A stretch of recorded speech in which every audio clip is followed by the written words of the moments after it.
और जो हम लोगों का अपना असेसमेंट था, राज्यों में क्या पोटेंशियलिटी है,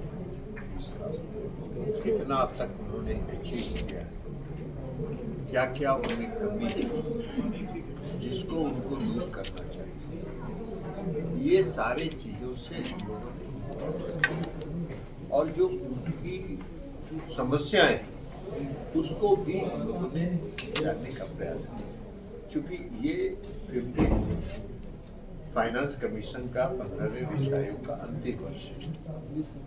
अब इसके बाद जो प्रधानमंत्री मत्स्य संपदा योजना की वो 16वें वित्त आयोग के साइकिल में शुरू होगी, जो 5 साल के लिए चलेगी।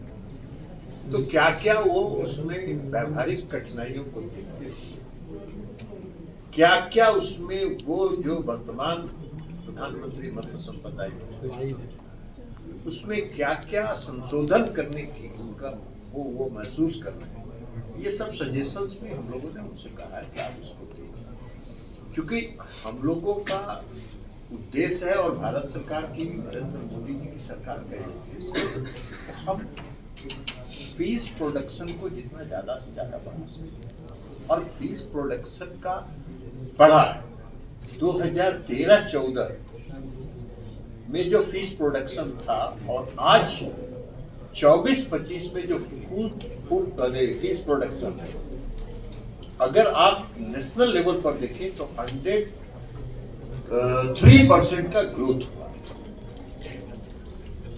और आज हम वर्ल्ड में पूरे दुनिया में सेकेंड लार्जेस्ट कंपनी है, दुनिया में दूसरे नंबर पर है जहां मछली का उत्पादन कर पाते हैं।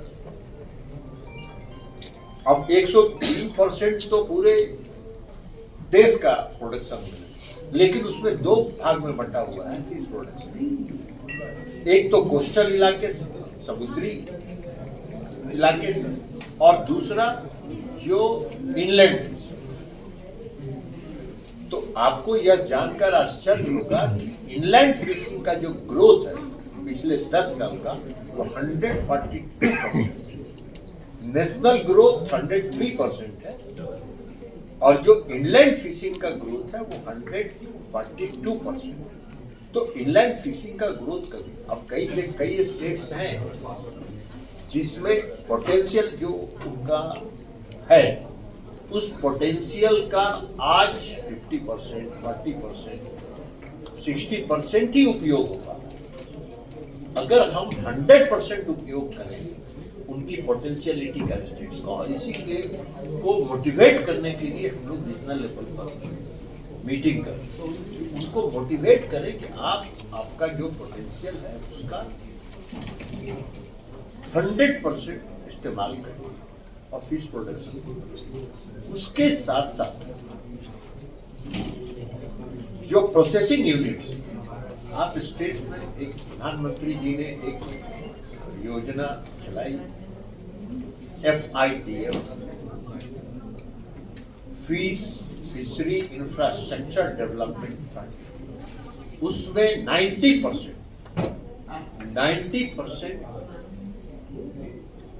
प्राइवेट एंटरप्रेन्योर्स उनको जो है उनको देना है। वर्ल्ड वाइड डिमांड, आज हम 60,000 करोड़ रुपए का एनुअल एक्सपोर्ट कर रहे हैं, जो 10 साल पहले 30,000 करोड़ था, आज उसमें भी हम डबल हो गए। 100% हमारा एक्सपोर्ट में भी ग्रोथ है।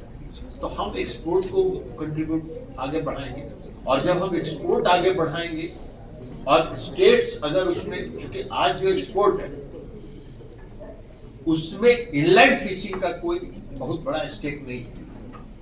इनलैंड फिशिंग वो कोस्टल स्टेट्स का स्टेक है जो वो एक्सपोर्ट कर रहे हैं। तो इनलैंड फिशिंग और इनलैंड प्रोडक्शन को हम एक्सपोर्ट में कैसे लें, तो उसको ले जाने के लिए हमको हर जगह प्रोसेसिंग प्लांट्स लगाना होगा, वैल्यू एडिशन करना है, वैल्यू चेन डेवलप करना होगा।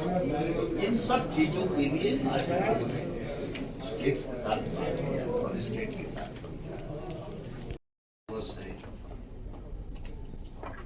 और उसमें से रजिस्ट्रेशन मात्र 91,000 फीस फार्मर्स का हुआ है, 1 लाख से भी नीचे।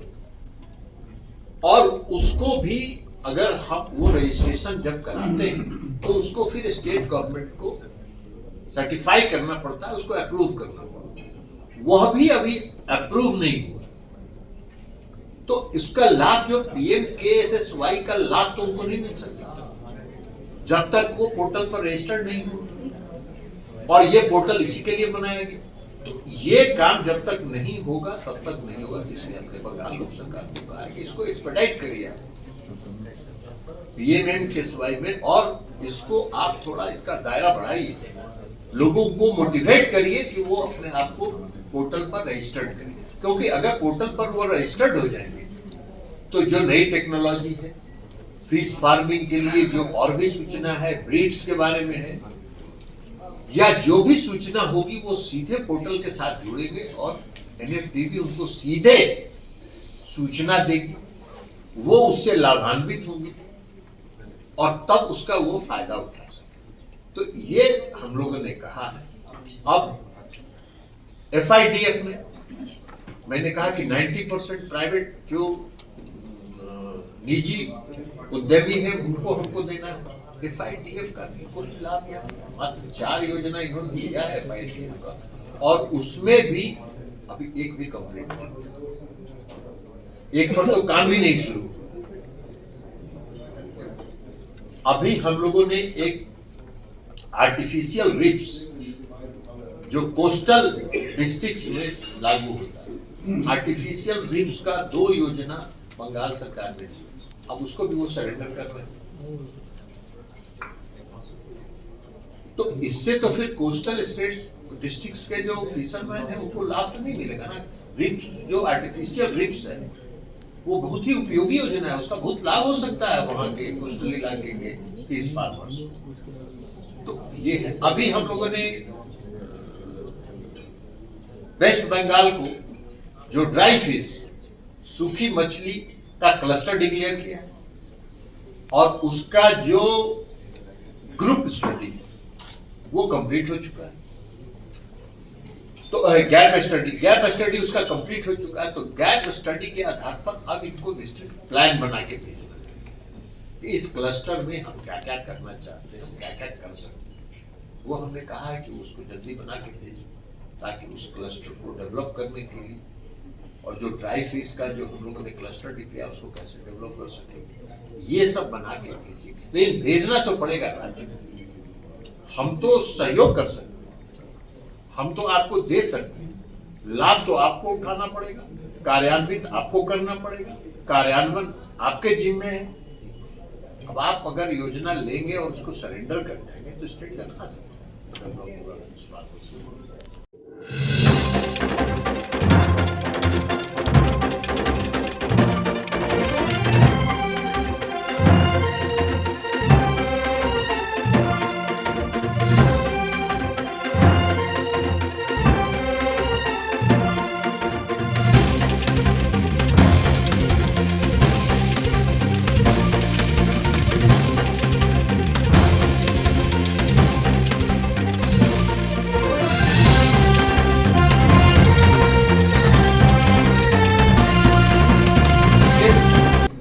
टेक्नोलॉजी है, उस टेक्नोलॉजी को किसानों के दरवाजे तक कैसे पहुंचाएं, तो उसका तो तरीका वही कि आप हर जिला से किसान को ट्रेन करने के लिए अलग अलग सेंटर्स में भेजिए, वहां पर वो ट्रेंड होंगे और ट्रेंड होके आएंगे तो फिर आप उनका उपयोग करिए स्टेट्स में, अन्य डिस्ट्रिक्ट्स में ट्रेनिंग कराने के लिए। ठीक है, तो वह भी हमने कहा है कि आप उसके लिए भी प्लान बना के भेजिए। अभी हम लोगों ने ट्रेनिंग का भी एक प्रोग्राम 365 दिन का हम लोगों ने जारी किया, भुवनेश्वर से पूरा कैलेंडर जारी किया, उस कैलेंडर पर भी उनको एक्ट करना है। तो ये सभी बात आज हम लोगों ने उनको बताया है कि इस पर आप लोग काम करिए, क्योंकि नई टेक्नोलॉजी का इस्तेमाल अगर नहीं करेंगे तो बिना नई टेक्नोलॉजी का इस्तेमाल किए हुए आप प्रोडक्शन को नहीं बढ़ा सकते। ये आर्टिफिशियल रिफ्स FIDF की योजना पर आप खुद स्लो हैं, PMMSY की योजनाओं पर भी आपका प्रोग्रेस स्लो है। तो ये सब योजनाओं का लाभ आप उठाइए। उन्होंने कहा है कि हम लोग करेंगे, इसको जल्दी करेंगे। बाकी सर ये जो आप कंट्रीब्यूट कहाँ कर पा रहे हैं? आप कंट्रीब्यूट तो नहीं कर पा रहे हैं। जो आपका जो नई टेक्नोलॉजी है उसका इस्तेमाल करके आप पूरा कहाँ का, हमने तो कहा कि आपको पोटेंशियल, तो हमने बताया आपको कि बंगाल में बहुत पोटेंशियल है, हर गांव में तालाब है। तो उस तालाब को अगर डेवलप करिए और फिश प्रोडक्शन में, तो आप पूरे देश में छा जाइएगा। लेकिन उसके लिए करना तो पड़ेगा राज्य को। कहीं भी किसानों के आत्महत्या की खबर नहीं हुई। उसका कारण है कि प्रधानमंत्री नरेंद्र मोदी ने यह माना कि जो रूरल इकोनॉमी, ग्रामीण अर्थव्यवस्था जो है वो किसानों पर ही आश्रित है, और इसलिए उन्होंने किसान को लाभकारी मूल्य मिले, किसान को घाटा नहीं, इसके लिए कई तरह की योजना। उसमें एक योजना है प्रधानमंत्री किसान सम्मान निधि, जिसके तहत 6,000 रुपया दी। आज हमने वहां कई किसानों से इंटरेक्शन की और उन किसानों ने ये बताया कि जो 6,000 रुपया हमको मिलता है साल में, उससे हम जो मेरा खेती के लिए जो खर्चा है वो निकल जाता है, और उसके बाद जो मेरा पैदावार होता है वो मेरा प्रॉफिट होता है। तो आज तो लाभकारी होगी, खेती का काम लाभप्रद होगी, किसान तो आज खुशहाल हो रहे हैं।